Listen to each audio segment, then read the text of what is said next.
Thanks, Riv. 2-1 for TDK. Sivir and Ziggs coming up big. We said it. Yeah. We've said it over and over and over again. And so it can't be ignored, right? And so I do want to touch on it again. We've seen now the potential here, even in a game that was a lot more even, right? Yeah. Both teams had winning lanes, but the Sivir Ziggs allowed for choosing the initiations they wanted to, and then layering that massive AoE on top that just rolls through teamfights. I mean, I love offensive teamfight teams. The weakness for them is that if you play a really kitey game, you have to burn ults to get kills, and then in that sort of down space of like 2 minutes, the other team can go do things like, if I Baron bait and I have to burn 2 ults to kill that one guy, I have to go give away map control. That's the weakness of this type of comp, but that's not being abused by the enemy team. So the big ulti-focused teamfight teams are working. And when you look at picks and bans, you see teams are picking red side.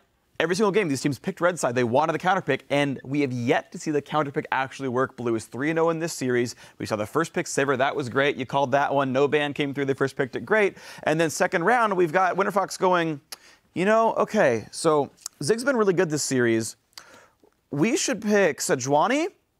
And who should complement Sejuani for a big offensive team fight? Maokai! Something that, like, Seraph is never going to play in this series. And it's just like, why do you do this? Like, why do you... It clearly is working. The Ziggs is working. They plan a counterpick Kassadin, and yet again, the safer laner who just wants to farm is getting out of lane just fine. Counterpick isn't working in this series, still isn't, and it's just... Winterfox probably should have just picked better, and they probably could have had a chance to win. Let's go to the top lane. We talked about what Seraph would go to if not the Mundo. He chooses the Gnar, allowed him to have a lot more presence in lane this time around. Zion, thoughts? Yeah, so I like the Gnar a lot better than the Mundo for Seraph because he can pressure a lot and he can just push up Avalon, and Avalon has gotten bullied a lot in LCS. And I think that TDK is starting to realize, hey, Gnar is a great pick into Maokai, wins lane, scales hard, and can bully hard. And he did have some issues with like split pushing too far and not grouping with his team, but as soon as they finally grouped in the mid game, you saw that they're just able to group up, get the picks, and just siege down turrets. And to me, this whole series has been and is going to be won by the picks and bans.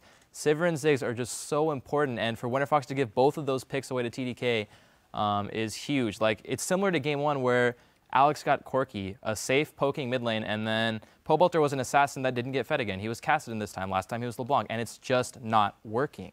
They need to go back to Ziggs. They need to go back to those safe farming up mids, and they need to play with that stronger late game because, to me, it's just looking like who has the better late game team comp and who has the better team fight that's coming out on top. Yeah, I love the point about being, that the series is going to come down to picks and bans, but also, too, when we look at which lanes came out ahead here, we had Seraph coming out on top in the top lane, Alex being up in the mid lane, and then Louis GG being down in the bottom lane. Yeah. But it didn't matter so much because he's playing the utility AD carry. And then, as you mentioned, you have that Ziggs who's happy with going even or ahead coming out of that mid lane. And then same thing with Gnar. Now he's a split pushing threat. He has damage. He's got a fair amount of CC and lockdown in these team fights.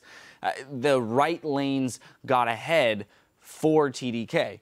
Yeah. So now when we look over on Winterfox's side and we say, well, that's great that you're beating Louis GG, but if you're going to give him Sivir, it doesn't matter so much, right? They need to find a way to get them onto the champions that their winning lanes will be more effective when they get to the teamfight phase. Yeah, and honestly, it comes back to, like, Altec's not able to use this lead very well, is the thing. Right? Game 1 played Kalista, short-range champion, can't crit down the tanks, doesn't do very well. Jinx, 4 games in a row, still banned away. I'm waiting to see a long-range. Like, I would rather see Caitlyn at this point. Because at least Altec can sit there and guarantee get auto attacks down. But when you're playing Lucian, you're always afraid of Gnar, you're always afraid of Gragas, heck, you're afraid of Alistar as well. I mean, I was surprised that Sivir did so well in game 1 for Louis GG way back in the first game of the series.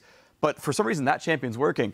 But the auto attack-centric short-range champions, it's very hard to have optimal teamfight damage come out, and we're just not seeing the gold that Altec's routinely getting do anything. And I don't know if it's him teamfighting improperly. I'd have to watch the game again to see if there are any specific mistakes by him, but he's not getting the damage out to carry this game. Yeah, we've seen stubbornness, though, too, in the picks and bans so far. Just as an example, TDK, same 3 bans throughout all 3 games. Now, they've won 2 of them. Great.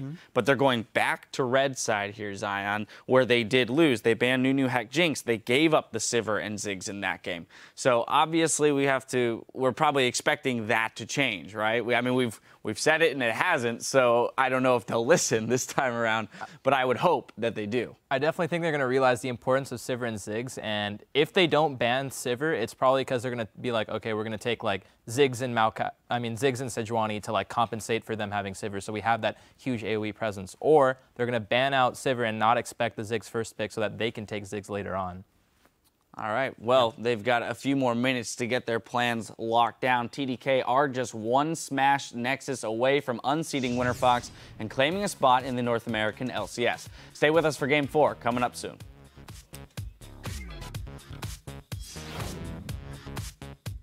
Now Winterfox is turning the fight around. Louis GG wasn't the focus, but it seems like Winterfox knew exactly what they were doing. Lucian!